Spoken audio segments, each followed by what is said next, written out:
अद्वैक अभेख महाप्रभ सत स्वरूप सुजोत प्रकाशी पूर रहो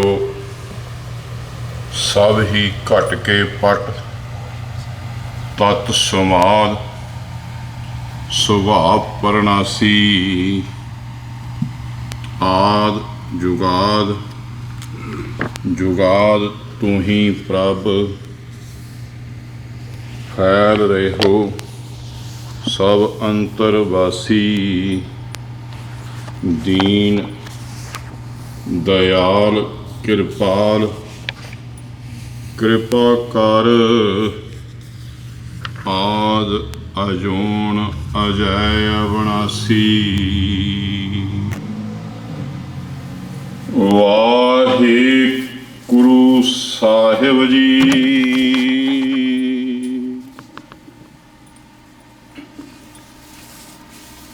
गौड़ी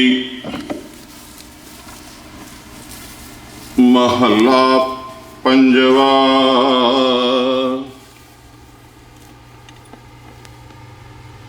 दुलभ देह पाई वडभागी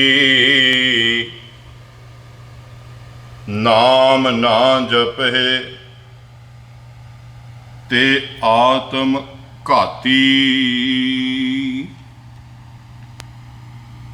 दुलभ देह पाई वडभागी नाम ना जपे ते आत्म घाती। मर ना जाही जिना बिसरत राम नाम बिहूण जीवन कौन काम रहाओ। खात पीत खेलत हस्त विस्तार कवन अर्थ मृतक सिंगार। जो ना सुनहे जस परमानंदा पास पंखी त्रिगद जोन ते मंदा। कहो नानक गुर मंत्र दृढ़ाया केवल नाम रिद माहे समाया। कहो नानक गुर मंत्र दृढ़ाया केवल नाम रिद माहे समाया। वाहिगुरु जी का खालसा वाहिगुरु जी की फतेह। सतगुरु साहिब जी दे पावन पवित्र मुबारक चरणों दे विच सज बैठे जुड़ बैठे मिल बैठे गुरु प्यारिओ वड्डिया भागां वाले जीव जे जिन्हां सतगुरु साहिब जी दे पावन पवित्र चरण सरन विच जुड़ बैठ के सतगुरां दी इलाही बाणी दे कीर्तन दा आनंद मानण दा सुहावना समा प्राप्त होया। अति सत्कारयोग वड्डे वीर भाई साहब भाई सरबजीत सिंह पासों आप सतगुरु साहिब जी दी इलाही बाणी दा कीर्तन सरवण कर रहे सी। उपरंत सतगुरु साहिब जी की कृपा दे नाल सतगुरु साहिब जी दे इस इलाही दरबार दे विच सतगुरु साहिब जी दी इलाही बाणी दी लड़ीवार विचार 188 अंक दे उत्ते चवर छतर तख्त दे मालक धन आद श्री गुरु ग्रंथ साहिब जी महाराज साहिब जी ने ਸ਼ਹੀਦਾਂ ਦੇ ਸਰਤਾਜ, ਸ਼ਾਂਤੀ ਦੇ ਪੁੰਜ ਬਾਣੀ ਦੇ ਬੋਹਿਤ, ਪੰਜਵੇਂ ਪਾਤਸ਼ਾਹ ਸਾਹਿਬ ਸ੍ਰੀ ਗੁਰੂ ਅਰਜਨ ਦੇਵ ਜੀ ਮਹਾਰਾਜ ਸਾਹਿਬ ਜੀ ਦੀ ਮੁਬਾਰਕ ਰਸਨਾ ਤੋਂ ਗੌੜੀ ਰਾਗ ਦੇ ਵਿੱਚ ਗੌੜੀ ਮਹੱਲਾ ਪੰਜਵਾ ਇਲਾਹੀ ਫਰਮਾਨ ਦੀ ਬਖਸ਼ਿਸ਼ ਕੀਤੀ ਹੈ, ਜਿਸ ਵਿੱਚ ਸਤਿਗੁਰੂ ਸਾਹਿਬ ਜੀ ਨੇ ਰਹਾਉ ਦੀ ਪੰਕਤੀ 'ਚ ਫਰਮਾਇਆ ਹੈ, ਮਾਰ ਨਾ ਜਾਹੀ ਦਿਨਾ ਬਿਸਰਤ ਰਾਮ, ਨਾਮ ਬਿਹੂਣ ਜੀਵਨ ਕੌਣ ਕਾਮ। ਦੀਨ ਕਦੀ ਵੀ ਦੁਨੀਆ ਵਿੱਚੋਂ ਸਿੱਧ ਨਹੀਂ ਹੋ ਸਕਦਾ। ਦੁਨੀਆ ਦੇ ਵਿੱਚੋਂ ਕੁਝ ਉਦਾਹਰਨ ਦਿੱਤੀ ਜਾ ਸਕਦੀ ਹੈ, ਪਰ ਜੇ ਕੋਈ ਇਹ ਆਖੇ ਵੀ ਦੀਨ ਦੁਨੀਆ 'ਚੋਂ ਸਿੱਧ ਹੋ ਸਕੇਗਾ, ਨਹੀਂ। ਦੀਨ ਦਾ ਤੇ ਦੁਨੀਆ ਦਾ ਆਪਸੀ ਜ਼ਮੀਨ ਅਸਮਾਨ ਦਾ ਫਰਕ ਹੈ। ਦੁਨੀਆ ਦੇ ਵਿੱਚ ਜਿਸ ਵਿਅਕਤੀ ਦੇ ਕੋਲੇ ਅੱਖਾਂ ਨਹੀਂ, ਸਿੱਖੀ ਉਹਨੂੰ ਸਤਿਕਾਰਨਾ ਸੂਰਮਾ ਸਿੰਘ ਆਖਦੇ ਆ। ਦੁਨੀਆ ਦੇ ਲੋਕ ਅੰਨਾ ਵੀ ਆਖ ਦਿੰਦੇ ਆ। ਦੁਨੀਆ ਦੇ ਵਿੱਚ ਇਹ ਮੰਨਿਆ ਗਿਆ ਹੈ ਕਿ ਸੂਰਮੇ ਸਿੰਘ ਨੂੰ ਬਹੁਤ ਸੋਝੀ ਹੁੰਦੀ ਹੈ, ਇੱਥੇ ਤੱਕ ਕਿ ਉਸ ਨੂੰ ਆਵਾਜ਼ ਮਾਰ ਦਿਓ ਤੇ ਉਹ ਆਵਾਜ਼ ਸੁਣ ਕੇ ਉਸ ਪਾਸੇ ਪਹੁੰਚ ਜਾਂਦਾ ਹੈ। ਪਰ ਦੀਨ ਸਤਿਗੁਰੂ ਸਾਹਿਬ ਜੀ ਦੀ ਇਲਾਹੀ ਬਾਣੀ 'ਚ ਆਪਣਾ ਸੁਣ ਅੰਧਾ ਕੈਸੇ ਮਾਰਗ ਪਾਵੇ, ਵੀ ਸਤਿਗੁਰੂ ਮੈਂ ਅੰਨਾ ਵਾਂ, ਜੇ ਤੁਸੀਂ ਮੈਨੂੰ ਇਹ ਆਖੋ ਕਿ ਮੈਂ ਸੁਣ ਕੇ ਪਹੁੰਚ ਆਵਾਂਗਾ, ਨਹੀਂ ਪਹੁੰਚ ਸਕਦਾ। ਇਸੇ ਤਰ੍ਹਾਂ ਹੀ ਅਸੀਂ ਮ੍ਰਿਤਕ ਉਸ ਨੂੰ ਮੰਨਦੇ ਹਾਂ, ਅੱਖਾਂ ਬੰਦ ਹੋ ਗਈਆਂ, ਕੰਨ ਸੁਣਨਾ ਬੰਦ ਕਰ ਗਏ, ਜ਼ਬਾਨ ਬੋਲਣੀ ਬੰਦ ਕਰ ਗਈ, ਖਾਣਾ ਪੀਣਾ ਬੰਦ ਹੋ ਗਿਆ, ਔਰ ਉਸ ਤੋਂ ਬਾਅਦ ਸਵਾਸ ਖਤਮ ਹੋ ਗਿਆ। ਅਸੀਂ ਕਹਿੰਦੇ ਇਹ ਮਰ ਗਿਆ ਹੈ। ਸਿੱਖ ਧਰਮ ਨੇ ਵੈਸੇ ਮੌਤ ਨੂੰ ਮਨਜ਼ੂਰ ਨਹੀਂ ਕੀਤਾ, ਪਰ ਧਰਮ ਦੀ ਦੁਨੀਆ ਦੇ ਵਿੱਚ ਉਸ ਨੂੰ ਮੰਨਿਆ ਗਿਆ ਜਿਸ ਨੂੰ ਉਹ ਵਾਹਿਗੁਰੂ ਭੁੱਲ ਗਿਆ, ਜਿਸ ਨੂੰ ਉਹ ਵਾਹਿਗੁਰੂ ਵਿਸਰ ਗਿਆ। ਸੋ ਜੀਵਿਆ ਜਿਸ ਮਨ ਵਸਿਆ ਸੋਏ। ਜਿਉਂਦਾ ਕੌਣ ਹੈ? ਜਿਹਦੇ ਮਨ ਵਿੱਚ ਜਿਸ ਨੂੰ ਉਹ ਵਾਹਿਗੁਰੂ ਯਾਦ ਹੈ, ਉਹਦੇ ਹਿਰਦੇ 'ਚ ਵਸਿਆ। ਨਾਨਕ ਅਵਰ ਨਾ ਜੀਵੈ ਕੋਏ। ਠੀਕ, ਅਸੀਂ ਤੁਰੇ ਫਿਰਦੇ ਹਾਂ, ਪਰ ਜੇ ਸਾਨੂੰ ਵਿਸਰ ਗਿਆ ਵਾਹਿਗੁਰੂ ਯਾਦ ਨਹੀਂ, ਤੇ ਕੇਵਲ ਅਸੀਂ ਇੱਕ ਜਿਉਂਦੀ ਲਾਸ਼। ਜੇ ਜੀਵੈ ਪਤ ਲੱਥੀ ਜਾਏ, ਸਭ ਹਰਾਮ ਜੇ ਤੱਕ ਸਿਖਾਏ। ਜੇ ਇੱਕ ਸਵਾਸ ਨਾਲ ਵਿਸਰ ਰਿਹਾ ਹੈ, ਤੇ ਇਹ ਯਾਦ ਰੱਖਿਓ ਕਿ ਸਾਡੀ ਪਤ ਜਿਹੜੀ ਹੈ ਨਾ ਉਹ ਗਵਾਚ ਰਹੀ ਹੈ, ਸਾਡੀ ਆਤਮਕ ਮੌਤ ਜਿਹੜੀ ਨਾ ਉਹ ਹੋ ਰਹੀ ਹੈ। ਸਤਿਗੁਰੂ ਸਾਹਿਬ ਜੀ ਨਹੀਂ ਚਾਹੁੰਦੇ ਕਿ ਸਾਡੀ ਆਤਮਿਕ ਮੌਤ ਹੋ ਜਾਵੇ, ਕਿਉਂਕਿ ਸਤਿਗੁਰੂ ਸਾਹਿਬ ਜੀ ਸਾਡਾ ਭਲਾ ਕਰਨਾ ਚਾਹੁੰਦੇ ਆ। ਉਹ ਆਤਮਿਕ ਮੌਤ ਤੋਂ ਬਚਾ ਕੇ ਸਾਡਾ ਆਤਮਿਕ ਜੀਵਨ ਬਚਾਉਣਾ ਚਾਹੁੰਦੇ ਆ। ਜਦੋਂ ਸਾਨੂੰ ਵਾਹਿਗੁਰੂ ਅਕਾਲ ਪੁਰਖ ਵਿਸਰਦਾ ਹੈ, ਤੇ ਸਾਨੂੰ ਉਹ ਵਾਹਿਗੁਰੂ ਚੇਤੇ ਕਰਾਉਣ ਵਾਸਤੇ ਸਤਿਗੁਰੂ ਸਾਹਿਬ ਜੀ ਟੁੰਬਦੇ ਆ ਵੀ ਜੇ ਤੈਨੂੰ ਵਾਹਿਗੁਰੂ ਵਿਸਰ ਗਿਆ ਹੈ, ਤੇ ਇਹਦੇ ਨਾਲ ਚੰਗਾ ਸੀ ਤੂੰ ਮੌਤ ਮਰਦੇ ਮਰ ਜਾਂਦਾ। ਭਾਵ ਤੈਨੂੰ ਵਾਹਿਗੁਰੂ ਅਕਾਲ ਪੁਰਖ ਜਿਹੜਾ ਸੀ ਉਹ ਨਹੀਂ ਵਿਸਰਨਾ ਚਾਹੁੰਦਾ ਸੀ। ਜਿਵੇਂ ਸਤਿਗੁਰਾਂ ਦੀ ਇਲਾਹੀ ਬਾਣੀ 'ਚ ਬਚਨ ਨੇ, ਅਸੀਂ ਜੀਵ ਹਉਮੈ ਦੇ ਸ਼ਿਕਾਰ ਆ, ਘਰ ਬਹੁਤ ਸੋਹਣਾ ਲਿਆ, ਵੱਡਾ ਲਿਆ, ਕੋਈ ਹੋਰ ਵੱਡਾ ਘਰ ਰੱਖਿਆ। ਤੇ ਸਾਹਿਬ ਜੀ ਨੂੰ ਉਹ ਆਮ ਕਹਿੰਦਾ ਬੰਦਾ ਆਪਣੀ ਹਉਮੈ 'ਚ ਮੈਂ ਏਡਾ ਵੱਡਾ ਘਰ ਬਣਾਇਆ, ਮੈਂ ਏਡਾ ਵੱਡਾ। ਸਾਹਿਬ ਜੀ ਕਹਿੰਦੇ ਲਾਜ ਨਾ ਮਰੋ ਕਹੋ ਘਰ ਮੇਰਾ। ਜੇ ਤੂੰ ਇਸ ਘਰ ਨੂੰ ਆਪਣਾ ਕਹਿੰਦਾ ਹੈ, ਕਿਉਂਕਿ ਇਹ ਤਾਂ ਘਰ ਨਹੀਂ ਹੈਗਾ, ਇਹ ਤਾਂ ਰਸਤਾ ਹੈ। ਗੁਰੂ ਤੇਗ ਬਹਾਦਰ ਸਾਹਿਬ ਮਹਾਰਾਜ ਸਾਹਿਬ ਫਰਮਾਏ, ਚਿੰਤਾ ਤਾਂ ਕੀ ਕੀਜੀਐ ਜੋ ਅਨਹੋਣੀ ਹੋਏ, ਇਹ ਮਾਰਗ ਸੰਸਾਰ ਕੋ ਨਾਨਕ ਥਿਰ ਨਹੀਂ ਕੋਈ। ਇਹ ਤੇ ਮਾਰਗ ਰਸਤੇ 'ਚ ਘਰ ਪਾਇਆ ਨਹੀਂ ਜਾ ਸਕਦਾ, ਪਰ ਤੂੰ ਕਹਿਣਾ ਹੈ ਕਿ ਇਹ ਘਰ ਹੈ ਮੇਰਾ, ਤੇ ਇਹਦਾ ਮਤਲਬ ਤੈਨੂੰ ਵਾਹਿਗੁਰੂ ਵਿਸਰਿਆ ਹੋਇਆ। ਸਾਹਿਬ ਜੀ ਕਹਿੰਦੇ ਫਿਰ ਤੈਨੂੰ ਸ਼ਰਮ ਦੇ ਵਿੱਚ ਮਰ ਜਾਣਾ ਚਾਹੀਦਾ ਹੈ। ਇਉਂ ਹੀ ਸਤਿਗੁਰ ਸਾਹਿਬ ਜੀ ਸਾਨੂੰ ਜਗਾਉਣਾ ਚਾਹੁੰਦੇ ਆ, ਸਾਡਾ ਆਤਮਿਕ ਜੀਵਨ ਬਣਾਉਣਾ ਚਾਹੁੰਦੇ ਆ। ਕਹਿੰਦੇ ਜੇ ਤੈਨੂੰ ਵਾਹਿਗੁਰੂ ਅਕਾਲ ਪੁਰਖ ਵਿਸਰਦਾ ਹੈ, ਮਾਰਨਾ ਜਾਹੀ ਜਿਨਾ ਬਿਸਰਤ ਰਾਮ। ਜੋ ਸਤਿਗੁਰ ਸਾਹਿਬ ਜੀ ਨੇ ਸਾਨੂੰ ਅੰਮ੍ਰਿਤ ਵੇਲਾ ਬਖਸ਼ਿਆ ਹੋਇਆ ਹੈ, ਅੱਜ ਅੰਮ੍ਰਿਤ ਵੇਲੇ ਦੀ ਬਖਸ਼ਿਸ਼ ਬਹੁਤ ਵੱਡੀ ਏ। ਗੁਰੂ ਨਾਨਕ ਸਾਹਿਬ ਮਹਾਰਾਜ ਸਾਹਿਬ ਤੋਂ ਲੈ ਕੇ ਗੁਰੂ ਗੋਬਿੰਦ ਸਿੰਘ ਮਹਾਰਾਜ ਸਾਹਿਬ ਦੇ ਜੀਵਨ ਕਾਲ ਦਾ ਸਰੀਰ ਕਰਕੇ ਸਮਾਂ ਵੇਖਾਂਗੇ ਤੇ ਇੱਕ ਦਿਨ ਵੀ ਐਸਾ ਨਹੀਂ ਜਿਸ ਦਿਨ ਅੰਮ੍ਰਿਤ ਵੇਲੇ ਦੀ ਸੰਭਾਲ ਨਾ ਹੋਈ ਹੋਵੇ, ਭਾਵੇਂ ਕਿੱਡਾ ਵੀ ਔਖਾ ਟਾਈਮ ਹੋਇਆ ਹੋਵੇ। ਤੇ ਜੋ ਅੰਮ੍ਰਿਤ ਵੇਲਾ ਹੈ ਉਸ ਦਾ ਮਤਲਬ ਹੈ ਕਿ ਤੇਰੀ ਜ਼ਿੰਦਗੀ ਅੰਮ੍ਰਿਤ ਵੇਲਾ ਬਣ ਜਾਵੇ। ਜੋ ਨਿਤਨੇਮ ਹੈ ਉਸ ਦਾ ਮਤਲਬ ਹੈ ਕਿ ਤੇਰੀ ਜ਼ਿੰਦਗੀ ਸਾਰੀ ਜਿਹੜੀ ਹੈ ਉਹ ਨਿਤਨੇਮ ਬਣ ਜਾਏ। ਤੇ ਸਾਹਿਬ ਜੀ ਕਹਿੰਦੇ ਜੇ ਤੇਰੇ ਕੋਲੇ ਨਾਮ ਨਹੀਂ ਹੈਗਾ, ਉਸ ਵਾਹਿਗੁਰੂ ਅਕਾਲ ਪੁਰਖ ਹੈ, ਤੇ ਇਹ ਯਾਦ ਰੱਖੀ ਨਾਮ ਤੋਂ ਬਿਨਾਂ ਹੋਰ ਕੁਝ ਵੀ ਕੀਮਤ ਨਹੀਂ ਰਖਾਉਂਦਾ।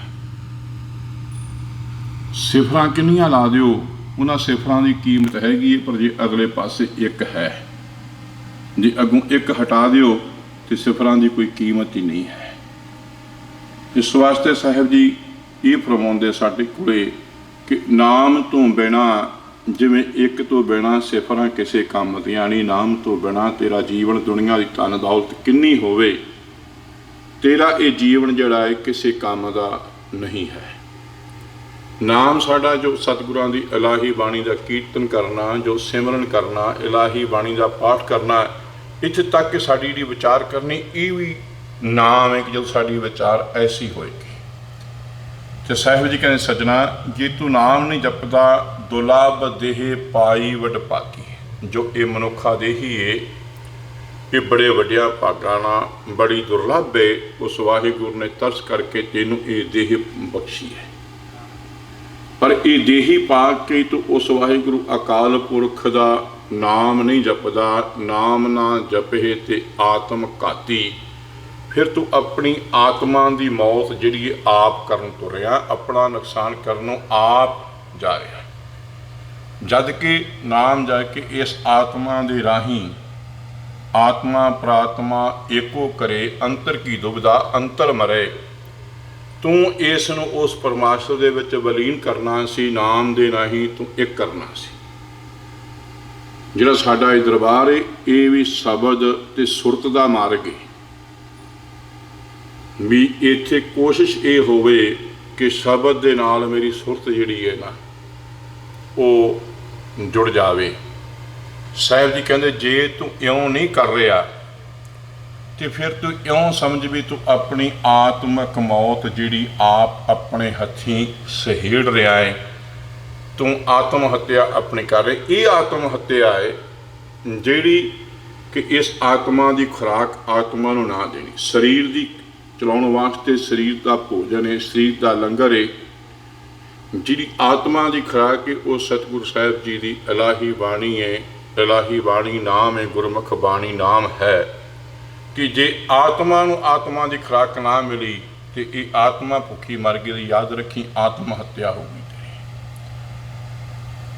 ਨਾਮ ਤੋਂ ਬਿਨਾਂ ਤੂੰ ਕਿਤਨਾ ਵੀ ਖਾਤ ਪੀਤ ਖੇਲਤ ਹਸਤ ਵਿਸਥਾਰ, ਖਾ ਵੀ ਰਿਹਾ ਹੈ, ਪੀ ਵੀ ਰਿਹਾ, ਖੇਡ ਵੀ ਰਿਹਾ, ਹੱਸ ਵੀ ਰਿਹਾ, ਹੋਰ ਵੀ ਆਪਣਾ ਬੜਾ ਵਿਸਥਾਰ ਕਰ ਰਿਹਾ।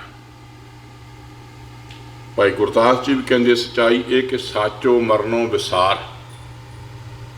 ਜਦੋਂ ਤੂੰ ਇਹ ਕਰ ਰਿਹਾ ਹੈ ਸੱਚਾਈ ਇਹ ਆ ਕਿ ਜੋ ਮੌਤ ਅਟਲ ਹੈ ਉਸ ਨੂੰ ਸੰਸਾਰ ਦਿੱਤਾ ਹੈ। ਸਾਚੋ ਮਰਨੋਂ ਵਿਸਾਰ ਜੀਵਨ ਮਿਥਿਆ ਵਿਸਥਾਰ। ਜਿਹਨੂੰ ਇਹ ਜੀਵਨ ਮੰਨੀ ਬੈਠਾ ਹੈ ਇਹ ਤਾਂ ਝੂਠ ਹੈ।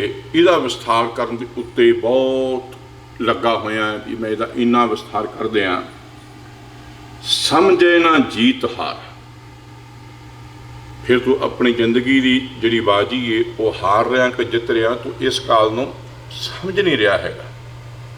ਜੋ ਕਹਿੰਦੇ ਤੂੰ ਆਪਣੀ ਜਿਹੜੀ ਇਹ ਜ਼ਿੰਦਗੀ ਦੀ ਬਾਜੀ ਹੈ ਨਾ ਇਹ ਹਾਰ ਰਿਹਾ ਹੈ, ਔਰ ਤੇਰੇ ਕੋਲੇ ਇਸ ਜੀਵਨ ਦਾ ਟਾਈਮ ਵੀ ਜਿਹੜਾ ਉਹ ਬਹੁਤ ਥੋੜ੍ਹਾ ਹੈ। ਸਮਝੇ ਨਾ ਜੀਤ ਹਾਰ ਸੁਪਨ ਸਮਾਧ ਹੈ। तेरे कोले वो जन्म समा इन्ना है जिन्हों तू बहुत लम्मा मनी बैठा है। ये जिवें एक सुपने का समा बहुत छोटा है, इउं बहुत छोटा है कि बहुता वड्डा समा नहीं है। इस वास्ते ठीक है तू खाण दे पदार्थ बहुत बनाए आ, तू पीण दे बहुत बनाए आ, तू खेडिया भी हसिया होर बहुत विस्तार किया है, पर तेरे कोले एक नाम नहीं है। इस वास्ते सज्जना ये तेरे किसी काम दे नहीं, ये सगा तेरे इउं ने कवन अर्थ मृतक सिंगार। की अर्थ रखता है कि किसी लाश का संस्कार करन तो पहला एक भारतीय सभ्याचार च आ कि कोई बच्चा आनंद कारज तो पहला गुजर जाए, ਉਹਦੇ ਸਿਹਰੇ भी बन देंगे आ, होर भी श्रृंगार कर देंगे आ। लेकिन वो श्रृंगार की मायना रखता है, कुछ मायना नहीं रखता। इउं ही बेशक तू अपनी जिंदगी का विस्तार बहुत किया है, जिंदगी के सुख बहुत मानने शुरू किए हुए आ, पर जे तेरे कोले उस वाहिगुरु अकाल पुरख का नाम नहीं है तो फिर तेरा ये किसी काम का नहीं है। गुरमत दे विच कसम खाण की रवायत नहीं है। तो भाई साहब भाई नंद लाल जी ने एक थां दे उत्ते कसम खाधी है जदों गल नाम ते आई है। उन्होंने अपनी बाणी च भी लिखा है कि जिस वक्त उन्होंने परिवार को पता लगा कि भाई साहब आनंदपुर साहब आए हुए ने, जिस धर्म को फॉलो करते सी उस धर्म के अनुसार वो तीर्थ यात्रा ते जाया करते सी। उन्होंने विचार सी कि तीर्थां ते जाण दे नाल कोई पाप जिहड़े ने वो कट्टे जाते हैं। ते वो आनंदपुर साहब भाई साहब कोल आए भी असी तीर्थां ते इशनान करने जा रहे हैं, आओ तुहानू भी लै चलीए, तुहाडा उत्थे इशनान करन दे नाल कोई पाप कट्टे जाणगे। गुरमत प्यारियां दा जिहड़ा जवाब हुंदा है वो बहुत सोहना हुंदा, किसी का दिल दिखाउण वाला नहीं। तो भाई साहब कहन लगे भी जिस दिन दा मैं आनंदपुर साहिब तीर्थ ते आया, ये मैनूं एडा वड्डा तीर्थ मिलिया है कि हुण किसी तीर्थ ते जाण दी लोड़ नहीं, क्योंकि इस तीर्थ ते मैनूं नाम मिलिया है तो मैं तो अमृत वेले ही नाम तीर्थ नाल जुड़ जाना। तो कहने लगे भाई साहब जी ये तीर्थ है? कहन लगे हाँ। कहंदे असीं तीर्थां ते जाने आ, कुछ ना कुछ छड्ड के आने आ कि आ फल नहीं खाना। अज भी तुसीं हरिद्वार जाओ, इलाहाबाद जाओ, कांची जाओ, जब तुसीं उत्थे जाओगे तो उत्थों के पंडित ने पांडे ने वो कहणगे इत्थे एक चीज़ छड्ड के जाओ। आम बंदा सोचां च पै जांदा मैं की छड्डां, फिर वो आप ही दस देंदे, कह दिओ कि मैं बोड़ दियां गोलां जिहड़ियां वो नहीं खावां। कहंदे असीं छड्ड के आउणे आ, तुसीं की छड्डिया है? तो भाई साहब जी ने अपनी बाणी च लिखिया है कि गोया हराम करदन आज आइंदा ख्वाब सुबह। गोया उन्हां तो खलस से कि जिस दिन का मैं आनंदपुर साहिब तीर्थ से आया, मैं भी छड्डिया है, मैं उस दिन का अमृत वेले का सौना छड्डिया है। मैं अमृत वेले उस वाहिगुरु अकाल पुरख के नाम नाल जुड़दा। इस तीर्थ के उत्ते मैनूं नाम तीर्थ मिलिया है। साहिब जी कहते गल याद रखी, तेरा खाधा पीता खेडना किसी काम का नहीं, जिवें एक मृतक का श्रृंगार भाव तेरा नाम जपना बहुत जरूरी है। जो ना सुने जस परमानंद, जो वाहिगुरु अकाल पुरख की सिफत सलाह है, वह कीर्तन है, वो इलाही बाणी है, जिहड़ा नहीं सुनना चाहता। साहिब जी कहते किड्डा कमाड़ा है, पास पंखी त्रिगत जोन ते मंदा। वो पशु वो पंखियां ते रिंगण वाली जोन जिवें सप है। जिन्ना सप दुखी हुंदा है, सप्पां वालियां दे मुताबिक इन्ना कोई होर जानवर दुखी नहीं होता। 7 दिनों बाद इहदा जहर दा शाला भर जाता है। ਔਰ ਜਦੋਂ ਜ਼ਹਿਰ ਦਾ ਛਾਲਾ ਭਰ ਜਾਂਦਾ ਹੈ, ਇਹਨੂੰ ਇੰਨਾ ਦੁੱਖ ਹੁੰਦਾ ਜਿਵੇਂ ਕਿਸੇ ਦੇ ਰੇਸ਼ਾ ਪੈ ਜਾਵੇ, ਫੋੜਾ ਫਿੱਸੇ ਦਾ ਤਰਾਟਾ ਮਾਰਦਾ ਹੋਵੇ। ਤੇ ਫਿਰ ਕੋਸ਼ਿਸ਼ ਕਰਦਾ ਹੈ ਵੀ ਕਿਤੇ ਨਾ ਕਿਤੇ ਘਾਹ 'ਤੇ ਆਪਣੇ ਦੰਦ ਅੜਾਵਾਂ, ਇਹ ਛਾਲਾ ਫਿੱਸੇ, ਮੈਨੂੰ ਕੋਈ ਸੁੱਖ ਪ੍ਰਾਪਤ ਹੋਵੇ। ਪਰ ਉਹਦਾ 7ਵੇਂ ਦਿਨ ਉਹ ਛਾਲਾ ਫਿਰ ਭਰ ਜਾਂਦਾ, ਉਹਦੀ ਆਹੀ ਹਾਲਤ ਹੋ ਜਾਂਦੀ ਹੈ। ਸਾਹਿਬ ਜੀ ਕਹਿੰਦੇ ਇਉਂ ਪਸ਼ੂ ਜਾਣ ਲਾ, ਪੰਛੀ ਜਾਣ ਲਾ, ਤੇ ਫਿਰ ਐਸੀਆਂ ਸੱਪ ਵਰਗੀਆਂ ਜੂਨੀਆਂ ਵੇਖ ਲਾ ਵੀ ਉਹਨਾਂ ਤੋਂ ਵੀ ਤੂੰ ਮੰਦਾ ਹੈ ਜੇ ਤੂੰ ਉਹ ਵਾਹਿਗੁਰੂ ਅਕਾਲ ਪੁਰਖ ਦੇ ਜਸ ਨੂੰ ਨਹੀਂ ਸੁਣ ਸਕਦਾ। ਇਸ ਵਾਸਤੇ ਸਤਿਗੁਰੂ ਸਾਹਿਬ ਜੀ ਸਾਨੂੰ ਦੁਖੀ ਨਹੀਂ ਸੁਖੀ ਵੇਖਣਾ ਚਾਹੁੰਦੇ ਨੇ। ਕਹੋ ਨਾਨਕ ਗੁਰ ਮੰਤਰ ਦ੍ਰਿੜਾਇਆ। ਸਾਨੂੰ ਗੁਰੂ ਨੇ ਇਹ ਮੰਤਰ ਜੋ ਨਾਮ ਹੈ ਉਹ ਦ੍ਰਿੜਾਇਆ, ਉਹ ਪੱਕਾ ਕਰ ਦਿੱਤਾ ਹੈ ਵੀ ਸੱਜਣਾ, ਨਾਨਕ ਕੇ ਕਰ ਕੇਵਲ ਨਾਮ, ਤੇਰੇ ਕੋਲ ਨਾਮ ਏ, ਕੇਵਲ ਨਾਮ ਰਿਦ ਮਾਹੇ ਸਮਾਇਆ। ਸਾਨੂੰ ਕੇਵਲ ਸਾਡੇ ਹਿਰਦੇ 'ਚ ਕੀ ਦਿੱਤਾ ਹੈ ਕਿ ਨਾਮ, ਜੇ ਤੇਰੇ ਕੋਲੇ ਨਾਮ ਹੈ ਤੇ ਦੁਨੀਆ ਦੀ ਸਭ ਸੁੱਖ, ਦੁਨੀਆ ਦੀ ਸਭ ਦੌਲਤ ਤੇਰੇ ਕੋਲੇ ਆ ਜਾਵੇਗੀ। ਇਸ ਵਾਸਤੇ ਸਤਿਗੁਰੂ ਸਾਹਿਬ ਜੀ ਸਾਨੂੰ ਉਪਦੇਸ਼ ਦੇ ਕੇ ਤਾੜਨਾ ਕਰਕੇ ਕਿ ਤੂੰ ਨਾਮ ਜਪੇ ਤੇ ਤੇਰਾ ਆਤਮਿਕ ਜੀਵਨ ਜਿਹੜਾ ਬਣਿਆ ਰਹੇ। ਔਰ ਜਿਸ ਨੇ ਨਾਮ ਜਪਣਾ ਕੀਤਾ ਹੈ, ਨਾਮ ਨਾਲ ਜੁੜਨਾ ਕੀਤਾ ਹੈ, ਉਸ ਦੇ ਇਹ ਲੋਕ ਸੁਖੀਏ ਪਰਲੋਕ ਸੁਹੇਲੇ, ਨਾਨਕ ਹਰ ਪ੍ਰਭ ਆਪੇ ਮੇਲੇ। ਸਤਿਗੁਰੂ ਸਾਹਿਬ ਜੀ ਨੇ ਕਿਰਪਾ ਕਰਕੇ ਇਲਾਹੀ ਫਰਮਾਨ ਦੀ ਵਿਚਾਰ ਕਰਾਈ। ਵਿਚਾਰਾਂ ਕਰਦਿਆਂ ਬਹੁਤ ਭੁੱਲਾਂ ਹੋਈਆਂ। ਸਤਿਗੁਰੂ ਸਾਹਿਬ ਜੀ ਗੁਰੂ ਕੀ ਸੰਗਤ ਬਖਸ਼ਣ ਯੋਗ ਹੈ। ਕਹੋ ਨਾਨਕ ਗੁਰ ਮੰਤਰ ਦ੍ਰਿੜਾਇਆ, ਕੇਵਲ ਨਾਮ ਰਿਦ ਮਾਹੇ ਸਮਾਇਆ। ਕਹੋ ਨਾਨਕ ਗੁਰ ਮੰਤਰ ਦ੍ਰਿੜਾਇਆ, ਕੇਵਲ ਨਾਮ ਰਿਦ ਮਾਹੇ ਸਮਾਇਆ। ਵਾਹਿਗੁਰੂ ਜੀ ਕਾ ਖਾਲਸਾ, ਵਾਹਿਗੁਰੂ ਜੀ ਕੀ ਫਤਿਹ।